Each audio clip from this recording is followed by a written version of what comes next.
नमस्कार, update India news में आपका स्वागत है। मैं हूं अर्पिता माथुर। बुलेटिन की शुरुआत करेंगे इस वक्त की हेडलाइंस के साथ। महाराष्ट्र चुनाव 2024 में महायुति और एमवीए में बागियों का तूफान, अपनों में ही लड़ाई से बिगड़ा समीकरण। जम्मू कश्मीर विधानसभा में आर्टिकल 370 को लेकर हंगामा, मारपीट जमकर चले, लात घूसे हाथापाई के बाद सभा स्थगित। सलमान खान को धमकी देने वाला आरोपी कर्नाटक से गिरफ्तार, 5 करोड़ की भी मांगी थी फिरौती।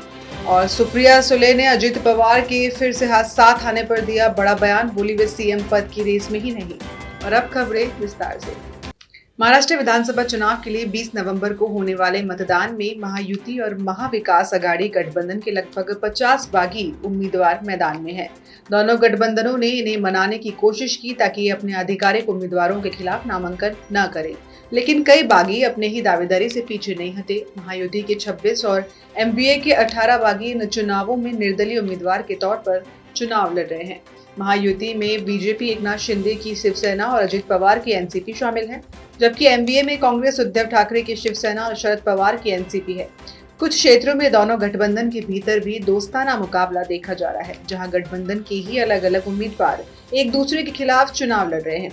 इन सीटों पर वोटों के बंटवारे का असर संभावित परिणामों पर पड़ सकता है। जम्मू कश्मीर विधानसभा में आर्टिकल 370 वापसी के प्रस्ताव पर हंगामा जारी है और इस दौरान जमकर बवाल हुआ। कुछ सदन के सदस्यों के बीच हाथापाई तक हो गई। जम्मू कश्मीर विधानसभा में इंजीनियर रशीद के भाई और विधायक खुर्शीद अहमद शेख ने अनुच्छेद 370 पर बैनर दिखाए। विपक्ष के नेता सुनील शर्मा ने इस पर आपत्ति जताई, जिसके बाद हंगामा शुरू हो गया। इस दौरान बीजेपी के कुछ विधायकों को धक्के देकर बाहर भी निकाला गया। विशेष दर्जे संबंधी प्रस्ताव को लेकर हंगामे के बाद जम्मू कश्मीर विधानसभा की कार्रवाई 15 मिनट के लिए स्थगित कर दी गई। जम्मू कश्मीर विधानसभा में एक दिन पहले भी हंगामा हुआ था। तमाम विवाद के बाद सदन स्थगित कर दिया गया था। वहीं गुरुवार सुबह सेशन फिर से शुरू हुआ। विधायक खुर्शीद अहमद शेख अनुच्छेद 370 पर एक बैनर दिखाते नजर आए। इस दौरान विपक्ष के नेता सुनील शर्मा ने इस पर आपत्ति जताई। सुनील शर्मा के आपत्ति जताने के विवाद गर्मा गया। नौबत हाथापाई तक आ गई, जिसके बाद विधानसभा अध्यक्ष ने सदन को कुछ समय के लिए स्थगित कर दिया। बुधवार को भी उप मुख्यमंत्री सुरेंद्र कुमार चौधरी द्वारा अनुच्छेद 370 को बहाल करने का प्रस्ताव पेश किया जाने के बाद ये हंगामा हुआ। प्रस्ताव का सुनील शर्मा ने कड़ा विरोध किया और विधानसभा में तीखी बहस हुई। मुंबई पुलिस ने बॉलीवुड सुपरस्टार सलमान खान के लिए मुंबई ट्रैफिक पुलिस के कंट्रोल रूम को धमकी भरा संदेश भेजने के आरोप में कर्नाटक से एक बीकाराम जालाराम बिश्नोई को गिरफ्तार कर लिया है। पुलिस के मुताबिक लॉरेंस बिश्नोई का भाई होने का दावा करने वाला आरोपी बीकाराम जालाराम बिश्नोई राजस्थान के जालोर जिले का रहने वाला है। दरअसल फिल्म अभिनेता सलमान खान को 4 नवंबर को एक और धमकी मिली थी। धमकी देने वाले ने उनसे 5 करोड़ रुपए की मांग की थी। उसका दावा था कि वो जेल में बंद गैंगस्टर लॉरेंस बिश्नोई का भाई है। मामले में कर्नाटक के हुब्बली में एक संदिग्ध को पकड़ लिया गया था, जिसके बाद मुंबई पुलिस की टीम को वहां रवाना किया गया। पेशे से वेल्डर व्यक्ति को पूछताछ के बाद मुंबई पुलिस ने गिरफ्तार में ले लिया है। एनसीपी एसपी की कार्यकारी अध्यक्ष और शरद पवार की बेटी सुप्रिया सुले ने अपने चचेरे भाई अजित पवार के साथ राजनीतिक गठजोड़ की संभावनाओं से साफ इनकार कर दिया है। उन्होंने कहा है कि अब राजनीतिक मेल मिलाप संभव नहीं है। सुले ने इसकी वजह विचारधारा की लड़ाई को बताया और कहा कि अजित पवार और उनकी पार्टी भाजपा की सहयोगी, ऐसे में अब दोनों वैचारिक रस्साकशी रहेगी।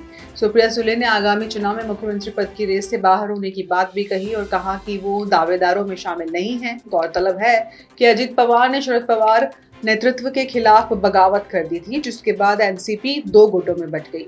अजित पवार के नेतृत्व वाला गुट भाजपा के नेतृत्व वाले महायुति गठबंधन का हिस्सा है, वहीं शरद पवार के नेतृत्व वाला गुट एनसीपी महाविकास अघाड़ी गठबंधन का हिस्सा है।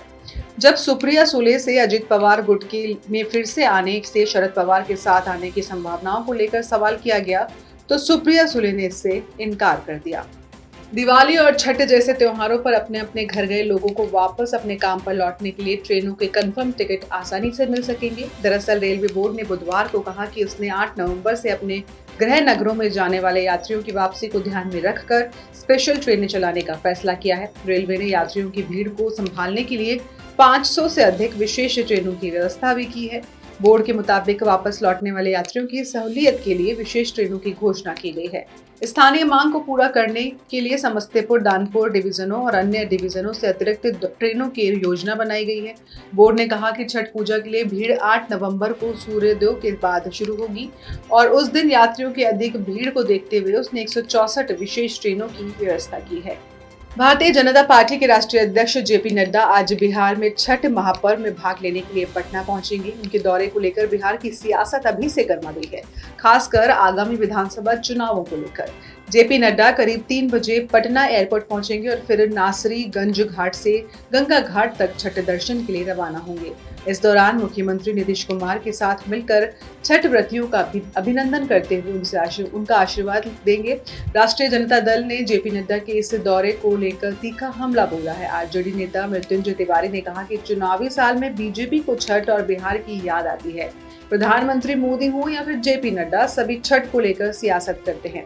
अब जब बिहार में चुनाव का समय नजदीक है, बीजेपी को अचानक से छठ की याद आ गई। सियासी समीक्षकों का मानना है कि बीजेपी बिहार की जनता का ध्यान आकर्षित करने के लिए इस धार्मिक पर्व का सहारा ले रही है, जबकि विपक्ष इसे चुनावी सियासत का हिस्सा मान रहे हैं। इसी के साथ बुलेटिन में इतना ही। आप देखते रहिए अपडेट इंडिया न्यूज। नमस्कार।